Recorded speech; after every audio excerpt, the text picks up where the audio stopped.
남자 이 보컬들과 이 찬양을 하니까 제 목소리가 아주 작게 들리더라고요.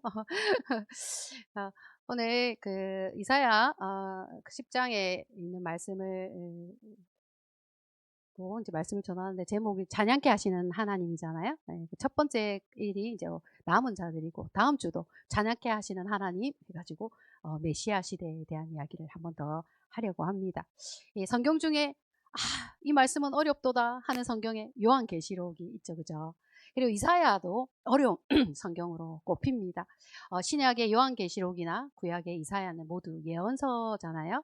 그 예언이라는 그 성격 자체로 어려움을 주기 때문에 묵상을 할 때 한두 번 읽어가지고 무슨 뜻인지 알겠네 하기가 쉽지가 않죠.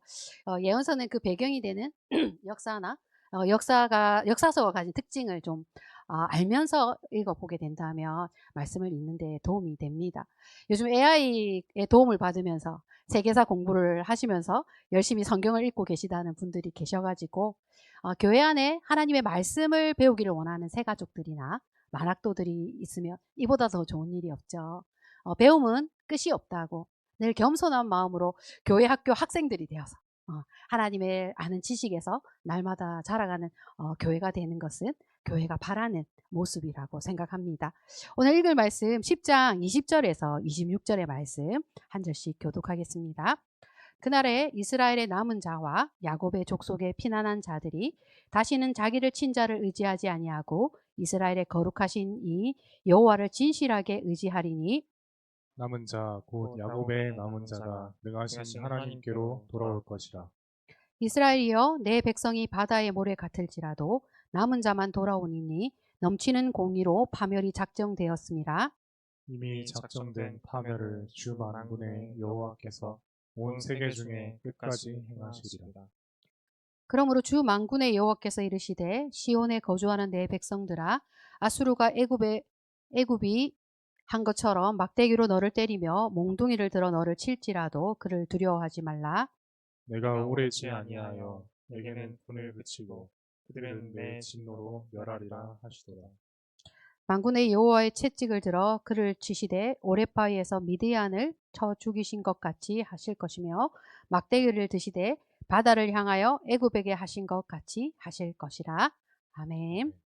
지난주 이사야 7장을 통하여 이사야가 민모 수도 말레터에서 아하스 왕을 만나가지고 그 아람과 에브라임 동맹군이 쳐들어온다는 소식을 들었을 때 숲에 흔들리는 그 바람에 흔들리는 나무의 숲들처럼 막 떨고 있었던 그러한 그 백성들을 향하여 하나님이 위로와 격려의 말씀도 주시고 아수를 의지하지 말고 하나님을 의지하는 믿음을 굳게 세울 것을 말씀하여 주셨습니다.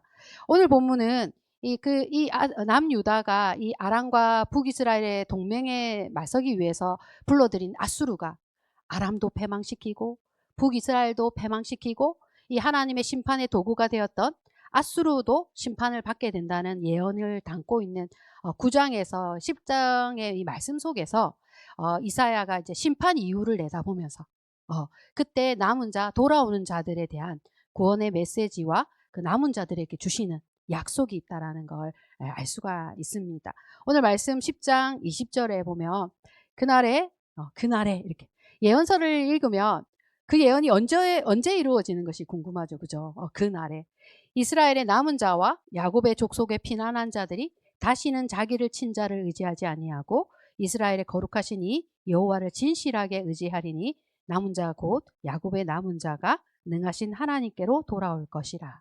이 본문에 이스라엘에게 남은 자가 있다라는 것, 가까운 미래에 그 북이스라엘이 아수르에게 멸망되는 주전 722년에 아수르가에 의해서 멸망을 당하더라도 이 이스라엘 가운데 남은 자가 있다. 하나님께 진실하게 의지하여 돌아오는 그런 남은 자가 있다라는 그 소수의 그 사람들을 예언한 것이고 또 여기에 이제 비슷한 운명에 처해질 남유다도 이 북이스라엘이 멸망한 후로부터 135년 정도 주전 586년에 이 남유다도 멸망을 하게 되는데 그때의 야곱의 족속에 피난한 자 그들 역시도 그들 가운데 살아남는 자들이 있다라는 것을 알 수가 있습니다.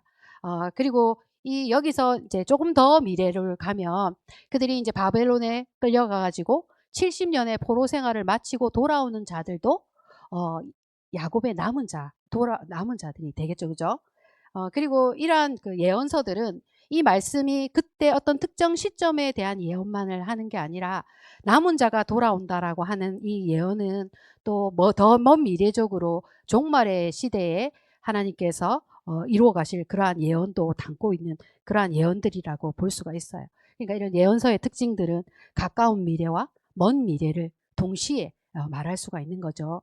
이제 도대체 이제 심판이 끝나고 예언이 성취되는 그날이 어떤 날인가에 대한 그 시기적인 궁금함만 있는 게 아니라 예언이 담고 있는 내용에 관해서 이사야가 말하고 있는 남은 자들이 누구이지?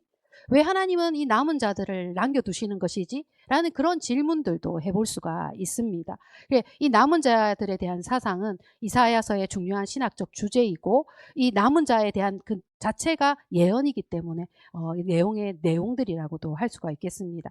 이사야가 예언하고 있는 남은 자들은 어떤 사람들인지 오늘 본문을 중심으로 해서 살펴보면서 몇 가지 이야기를 정리해 보려고 합니다. 첫 번째 남은 자들은 심판을 통과하여서 살아남은 자들이. 심판을 통과해서 살아난 거예요. 환난과 흑암과 고통을 지나오지 않고 남은 자가 될 수가 없다. 남은 자가 된다라는 것은 고난을 통과해서 하나님의 사람으로 더 단단한 믿음을 세운 사람이라고 할 수 있을 것 같습니다.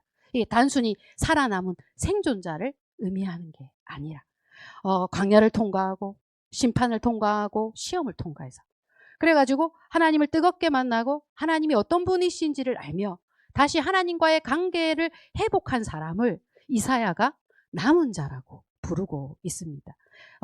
이사야가 예언하는 남은 자 첫 번째는 심판을 통과한 사람이다.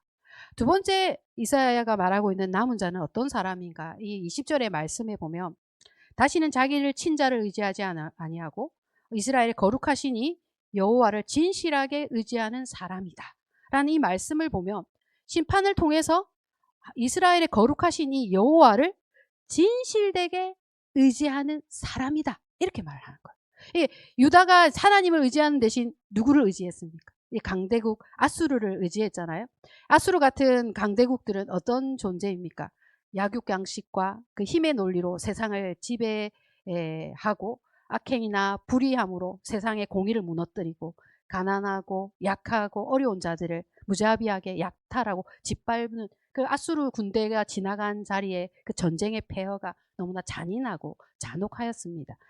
다시는 자기를 친자들을 의지하지 않는다라는 말을 했어요. 그러니까 남유다가 이제 아수르에게 손을 내밀고 그 손을 잡을 때에는 이제 든든한 우방을 얻었고 강력한 지원군을 얻었을 줄 알았을 텐데 사실은 그 배반과 배신의 역사가 되었고 이 아수를 의지했던 것이 잘못된 선택이라는 것을 자기를 친자를 다시는 의지하지 않는다.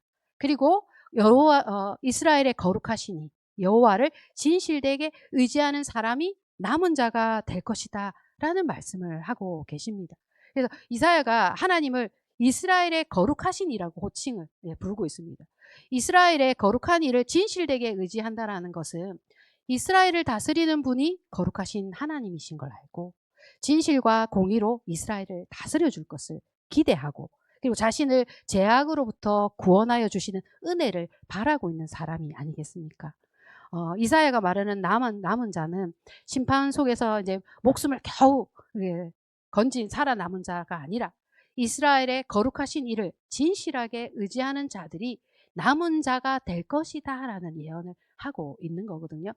그렇다면 이 말씀을 듣는 그 시대 사람들은 자신들 앞에 닥칠 그 심판의 운명을 어떻게 받아들여야 하는지에 대해서 아직 일어나지 않은 그 상황 속에서 이제 심판은 면할 수 없고 현실은 암담한데 하나님을 신뢰해서 자신들이 의지하고 있는 것들이 헛되고 거짓의 실체라는 것을 깨달아서 거룩하신 하나님에게 돌아가서 진실되게 하나님을 의지해야 한다라는 그런 마음을 먹고 심판을 맞이하는 준비를 해야 하는 그러한 시대를 살고 있었습니다. 이사야가 이제 이 말씀을 듣는 유다 백성들에게 이 남은 자가 있다라는 이 말씀을 그들이 듣게 될 때에 이 말씀을 통하여 깨닫고 변화되는 사람들이 하나님이 찾으시면서 이 심판을 통과한 그 사람들이 하나님의 남은 자가 되도록 하나님이 돕고 계시다라는 걸 생각해 볼 수가 있습니다. 이사야의 이름 자체가 여호와는 도움이시고 여호와는 구원이시다라는 뜻을 가지고 있거든요. 하나님이 이 예언의 말씀을 주시는 것은 이 말씀을 듣는 사람들로 하여금 생각하게 하시고, 이 심판이 끝나고 남은 자가 있고 돌아오는 자들이 있고, 그렇다면 내가 이 심판을 어떻게 맞이할 것인가에 대하여 준비하게 하시는 그러한 말씀이 되고 있습니다. 세 번째 남은 자에 대한 말씀은 이제 이렇게 심판 이후에 이 회복된 사람들을 통해서 새롭게 세워갈 새 이스라엘의 공동체를 이루어 간다라는 것은 하나님의 언약이 계속적으로 신실하게 이어져 갈 것에 대한 이야기가 될 수 있습니다. 10장 22절, 23절 읽겠습니다. 하리여 내 백성이 바다의 모래 같을지라도 남은 자만 돌아오리니 넘치는 공의로 파멸이 작정되었습니다. 이미 작정된 파멸을 주 만군의 여호와께서 온 세계 중에 끝까지 행하시리라. 하나님은 아브라함에게 하늘의 별과 같이 바다의 모래가 같이 많은 자손들을 약속하셨잖아요. 하나님의 은혜로 그 축복으로 이스라엘이 얼마나 많은 자손들이 번성하고 번창해서 정말 바다의 모래와 같은 그런 자손들이 되었는데, 이제 이 심판을 통과하며 그 후에는 정말 그들의 수가 아주 작을 것입니다. 그러나 하나님의 언약이 취소되지 않아서 이들을 통하여, 아브라함을 통하여 큰 민족을 이룬다라는 이 약속이 취소되는 게 아니고, 하나님께서 이루실 새 이스라엘의 그러한 민족들, 그 아브라함의 약속이 여전히 계속될 것이라는 것에 대한 약속이 말씀 속에 담겨져 있습니다. 하나님이 이제 하나님의 백성들을 숫자적으로 많은 걸 원하신 게 아니라 정말 형식적으로 거짓된 입술로 정의와 공의가 무너진 삶을 산다면 그 사람이 하나님의 백성이라고 할 수가 있느냐. 하나님을 알고 하나님을 바르게 믿고 하나님을 진실되게 예배하는 그런 사람들이 하나님의 백성이라고 할 수 있지 않겠습니까? 하나님이 심판을 통과해서 그들이 비록 작은 수이고 아주 작은 공동체라도 그들이 드리는 예배, 그들이 드리는 찬양, 그들의 삶을 통하여 하나님 영광을 받으시겠다라는 이러한 말씀을 하시고 계시기 때문에 이 남은 자들을 통한 하나님의 회복과 그 열어가실 메시아 시대가 있다라는 것을 말씀을 통해서 생각해 보게 되는 부분이 있고요. 저로서는 정말 많은 사람이 예배드린다 할지라도 참되게 믿는 믿음의 성도의 한 사람을 세우는 일이 더 소중한 일이라는 것에 대해서 생각해 보게 됩니다. 이사야가 이제 북이스라엘과 아수르의 심판의 예언 속에서 남은 자가 돌아오리라는 이 구원의 말씀을 하고 있는데, 이 원독자들의 입장에서 이 정말 북이스라엘이 멸망한 것도 아니고 아수르가 멸망한 것도 아니고 이 모든 것들이 다 미래에 이루어질 일들을 지금 듣고 있다면 그 말씀을 듣는 마음은 어떠해야 하는지, 심판을 준비하고 받아들이는 마음이 있어야 한다라는 게 생각이 되어지고, 또한 이 말씀은 우리에게는 미래 세대에 속한 우리에게 이미 지나간 심판이고 우리와 관련 없는 말씀인가? 그렇지 않고 우리에게 다가오는 어려움과 우리 인생에 놓여질 고난들이 오게 될 때에 나는 그 고난과 그 어려움을 준비하고 받아들일 수 있는 사람이 되고 있는가? 그때 그러한 상황 속에 있을 때 나는 하나님을 의지하고 헛된 것들에 어찌하지 않은 것이 아니라 정말 여호와만을 진실되게 의지하는 그러한 참믿음의 사람으로 바로 설 수 있겠는가 하는 것들에 대한 생각을 해보게 되는 말씀이라고 생각이 됩니다. 22절에 이어지는 말씀을 보면 넘치는 공의로 파멸이 작정되었고, 이미 작정된 파멸은 주 만군의 여호와께서 온 세계 중에 끝까지 행하시리라. 이 하나님의 심판이, 그 결정이 취소되거나 변경되지 않는데, 이 남은 자들이 하나님의 심판이 꼭 필요한 일이고 그 속에서 하나님께서 이 말씀 속에서 남은 자들에게 주신다라는 이 약속들, 남은 자를 통해 이루어 가실 그 하나님의 나라들을 바라보는 믿음의 눈으로 그 어려움을 이겨내야 하는 그러한 말씀을 주시고 계신 거거든요. 그리고 그들에게는 이 북이스라엘을 향하여 심판하셨을 때에 하나님이 진노의 손을 펴시고 그 손을 거두지 않으셨어요. 아수르를 심판하실 때에도 철저하게 심판을 하시거든요. 그러나 하나님이 하나님의 백성들을 향하여 그 손의 진노를 거두시고 그들을 도우시는 위로의 말씀을 하고 계십니다. 10장 24절, 26절 말씀 읽겠습니다. 그러므로 주 만군의 여호와께서 이르시되 시온에 거주하는 내 백성들아 아수르가 애굽이 한 것처럼 막대기로 너를 때리며 몽둥이를 들어 너를 칠지라도 그를 두려워하지 말라. 내가 오래지 아니하여 내게는 불을 그치고 그들은 내 진노로 멸하리라 하시도다. 결국 하나님이 아수르를 심판하시고 이게 남은 자들에게 위로가 되거든요. 하나님의 진노의 손이 북이스라엘 향하여 또 그 아수르를 향하여 이렇게 심판하셨는데 유다를 향하여 어떻게 말씀하십니까? 분을 그치고 그 진노를 멈추시고 그들에게는 구원의 은혜가 있을 것이다라는 그러한 약속을 하고 계시는 것입니다.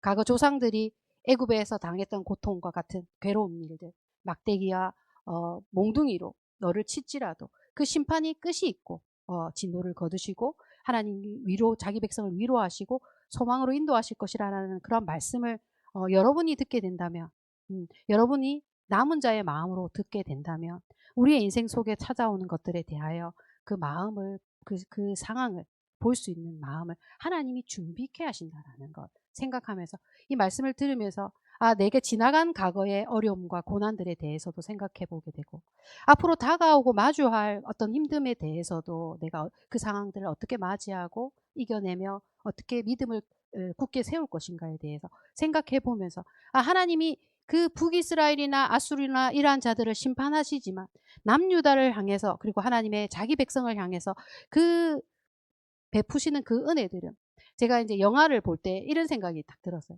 어떤 영화를 보면 예고편을 띄우잖아요. 예고편을. 예, 예고편. 어떤 사람들 예고편 보는 거 싫어합니까?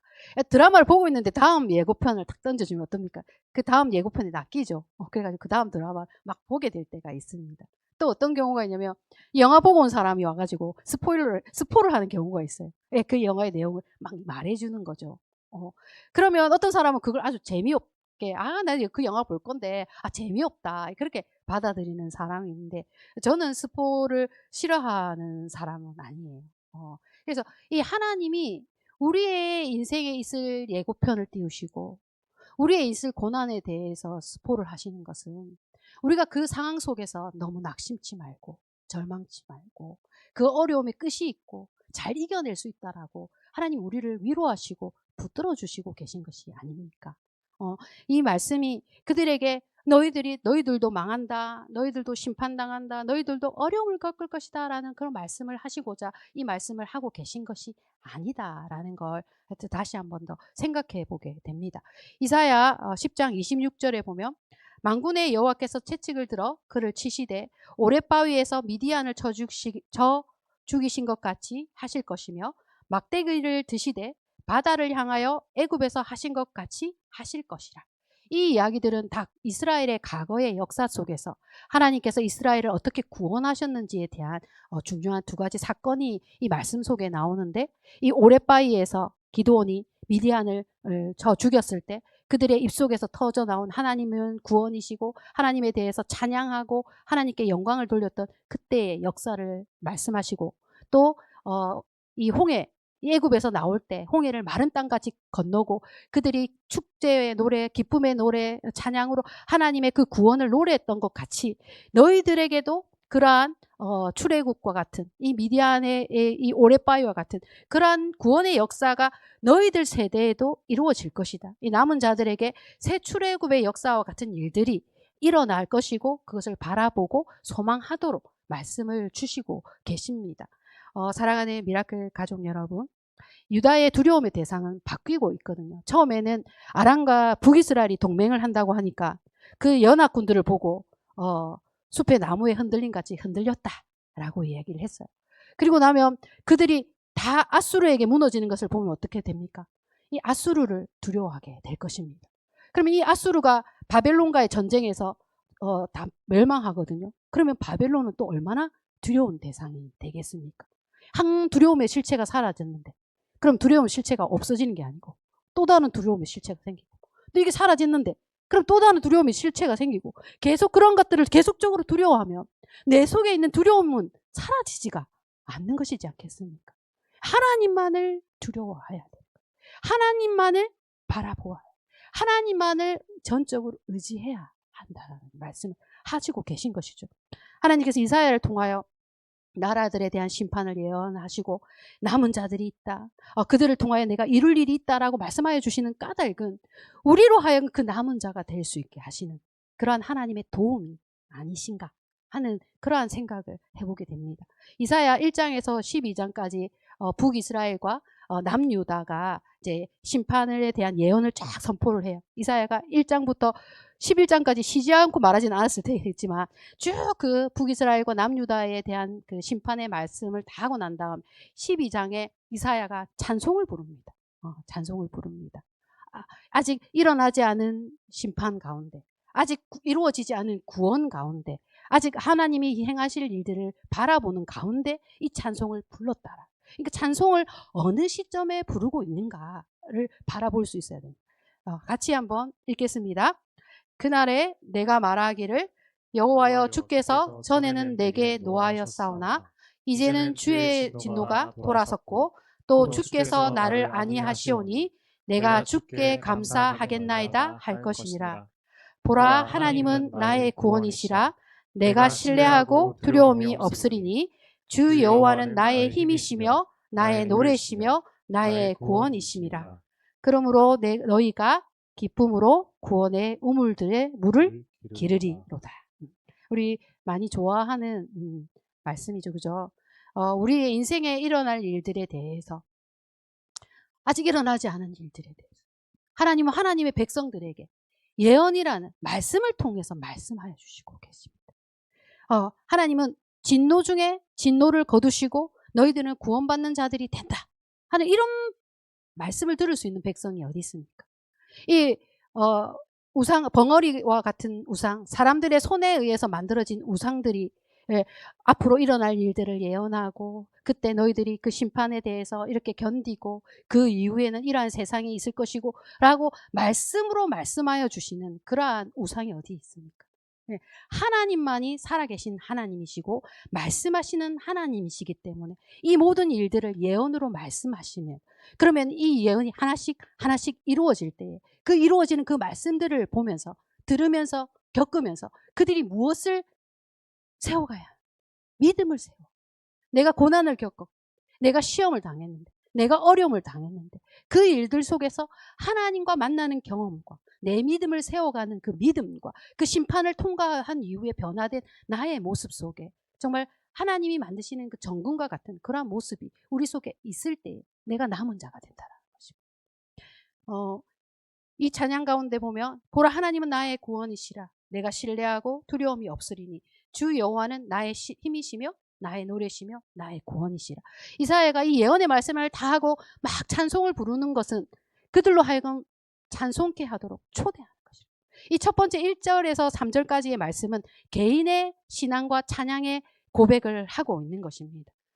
하나님이 내가 힘들고 어려울 때 하나님 나에게 진노하시지만 그런 중에도 나를 보호하셨어. 나를 안위하셨어. 그런데 내가 어떻게 감사하지 않을 수가 있는가?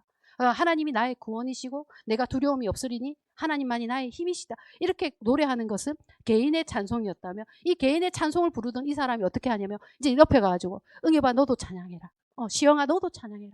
대희야 너도 찬양해라 하고 사람들에게 가서 하나님이 이런 분이시다. 하나님이 이런 일을 행하실 것이다. 하나님의 역사가 이러할 것이다 라고 찬양으로 초대를 하고 있습니다. 3절부터 한번 4절, 5절, 6절 같이 읽겠습니다.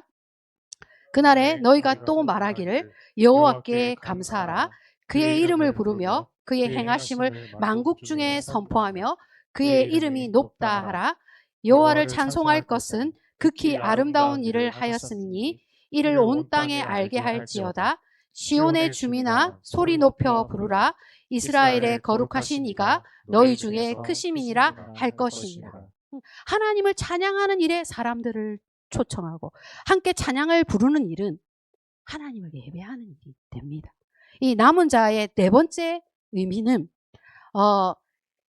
심판의 시대를 어떻게 살아가실 것인가를 아는 자들이고 심판 중에 하나님을 찬양하고 하나님을 예배하고 하나님이 하실 일들에 대해서 선포하고 증거하는 자들이라고 할 수가 있겠습니다. 이 땅의 성도들이 우리 앞에 고난과 어려움이 있다 할지라도 두려워하지 않고 하나님이 행하실 일들로 인하여 찬송을 먼저 부르는 자들이고 고난 중에도 바울과 실라가 옥중에서 찬양한 것처럼 하나님을 의지하여 찬양하는 자들이고, 또 지나간 하나님의 구원의 역사를 기억하여서 또 감사의 찬양을 올리는 모든 순간에 하나님께 찬양할 수 있는 자들인 줄을 믿습니다. 우리가 이 땅에 세워질 하나님의 교회 공동체들이 남은 자들의 교회라고 합니다. 하나님께서 우리 각자의 한 사람의 삶 속에서 이 남은 자가 누구인가에 대한 이 말씀은 우리가 어떠한 삶을 살도록 부르셨는지에 대한 부르심이기도 하거든요. 이런 말씀들을 새기면서 우리의 삶 속에 말씀이 녹아들고 우리의 삶이, 말씀이 우리 삶이 되는 그러한 은혜가 있기를 진심으로 바랍니다. 기도드리겠습니다. 참 좋으신 하나님 아버지, 심판을 피할 수 없는 그러한 시대를 살아가야 하는 하나님의 백성들에게 어떻게 그 시대를 살아가야 하는지에 대하여 이사야를 통하여 말씀하시고 계시고, 우리 시대에 우리가 겪는 고난과 어려움을 어떻게 바라보아야 하는지를 알게 하셔서 고난과 시련을 통과하여 믿음이 더욱 자라고 주님을 더욱더 신뢰하는 사람으로 자라가게 하여 주실 것을 우리가 바라보게 하여 주셨습니다. 이 땅의 교회들이 수적인 성장과 부흥의 열정을 쏟았던 때가 있습니다. 지금도 다르지 않겠지만 한 사람이라도 하나님을 바르게 알고 진실된 믿음을 가질 수 있도록 교회가 그 사명 감당하게 하여 주시옵소서. 우리의 힘든 순간에 우리의 입술이 찬송이 있어가지고 하나님께 감사하고 하나님을 높이면서 하나님은 나의 구원이시라, 하나님 나의 힘이시라 노래하고 찬송하는 그 찬송의 고백들이 우리의 모든 입술에 있게 하여 주시기를 원합니다. 이 땅에 남은 자가 우리가 될 수 있게 하여 주시고, 미라클 호산나 교회가 주님의 이름을 높이고 이를 증거하고 찬송하며 물이 바다듬품같이 여호와를 아는 지식이 충만하게 하여 주시옵소서. 이 모든 말씀 우리를 구원하신 예수 그리스도의 이름으로 기도드립니다. 아멘.